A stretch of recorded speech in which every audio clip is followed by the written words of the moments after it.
आपण सर्व मराठा बांधव आणि बाकीचे सुद्धा, कारण का त्यांचा जे आरक्षण चालू आहे, मराठ्यांच्या आरक्षणाबद्दलचा जो का विचार चालू आहे, त्यामध्ये बहुसंख्य आपण पाहिले की प्रकाशजी आंबेडकर साहेबांनी सुद्धा SC मधून काही प्रॉब्लेम नाही अशा प्रकारचं सांगितलेलं आहे. त्यांनी सुद्धा मराठ्यांना आरक्षण भेटलं पाहिजे. आता जातीय न्याय नव्हे तर आर्थिक परिस्थितीवर असणारं आरक्षण भेटलं पाहिजे, अशा प्रकारचा विचार सध्याला प्रकाश आंबेडकरांनी सुद्धा मांडलेला आहे.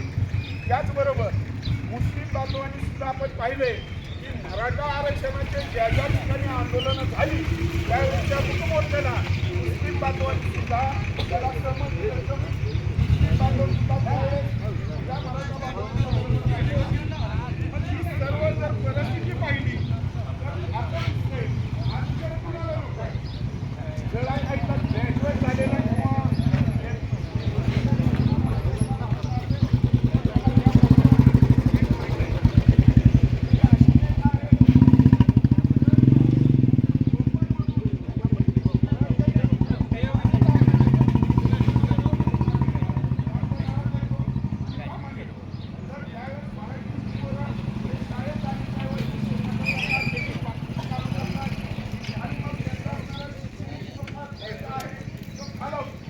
आणि मग त्यामध्ये मराठा मुलगा IAS मध्ये किंवा वडील असणाऱ्या नोकऱ्यांमध्ये असक्सेस होतो आणि मग त्या असणाऱ्या म्हणजे जो ओपन कॅटेगरी आहे त्यामध्ये जास्तीत जास्त अधिकारी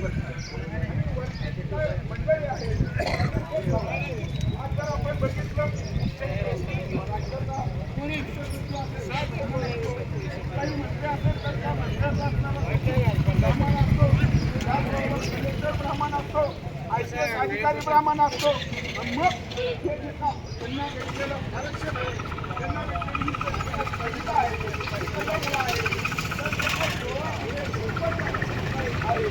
त्यामध्ये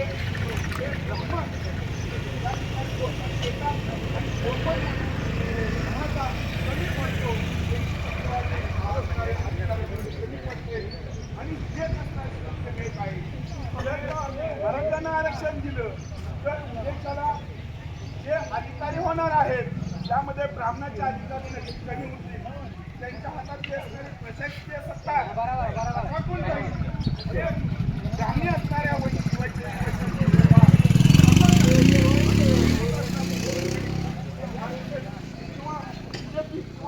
गृहमंत्री त्यांना चांगलं माहित आहे जर आपण इथं आरक्षण मराठ्यांना दिलं तर गाजर दाखवायचं. आपण बघितलं जनगणना त्यांनी गाजर दाखवलं, ओबीसीना त्यांनी गाजर दाखवलं, मराठ्यांना पण त्यांनी गाजर दाखवलं. जो वकील नेमला त्या वकिलाचा आदमी पोस्ट केली, त्या वकिलाला पोस्ट दिला बाबा तू आमची बाजू व्यवस्थित मांडायची. मोदीनं सांगितलं की जे आरक्षण राज्याला देता येत होतं जे आता असणारं केंद्र शासन किंवा वरचं असणारं सर्वोच्च न्यायालय ठरवेल. मग महाराजांनी कायम असणारी कोर्टाची लढाई लढायची, कोर्टात जायचं. तो वकील असणारा त्यांच्यासारखाच असतो. म्हणजे कसा तर सर्वोच्च न्यायालयाने सांगितलंय सध्याचं सरकार हे नपुसक नाही. मी म्हणतो नाही, केंद्र सरकार म्हणजे सर्वोच्च न्यायालय जो ज्याचा असणारा सर्वोच्च न्यायालयाचा न्यायाधीश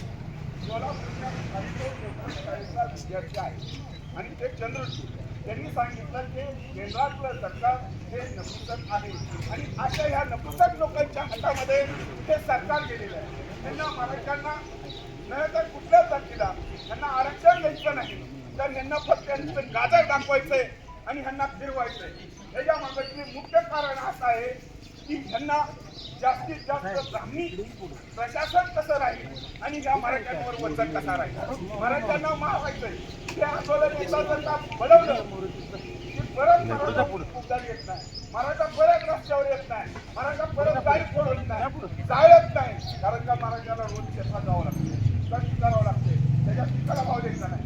जेणेकरून तो अस्वस्थ राहायला पाहिजे. त्यांना असणारा असा कंगाल झाला पाहिजे. जोपर्यंत तुम्ही कंगाल होत नाही तोपर्यंत तुम्ही आंदोलन करू शकत नाही.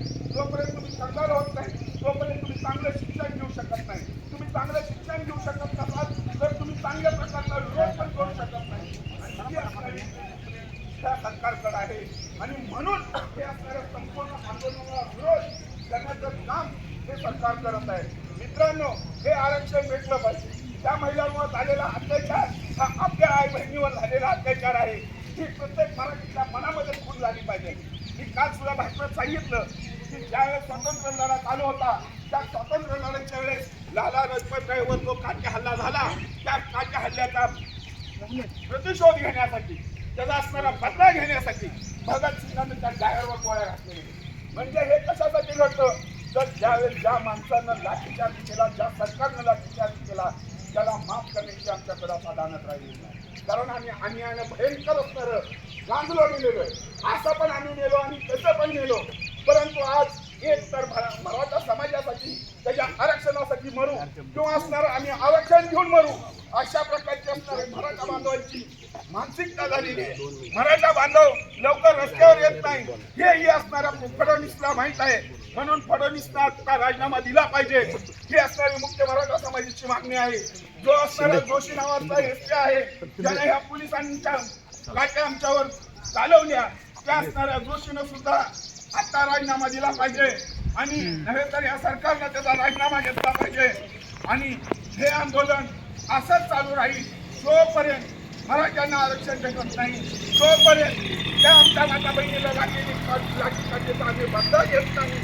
तोपर्यंत हे आंदोलन असंच चालेल. आणि इथून पुढं मराठा आरक्षण आणि मराठा आरक्षणासाठी गावात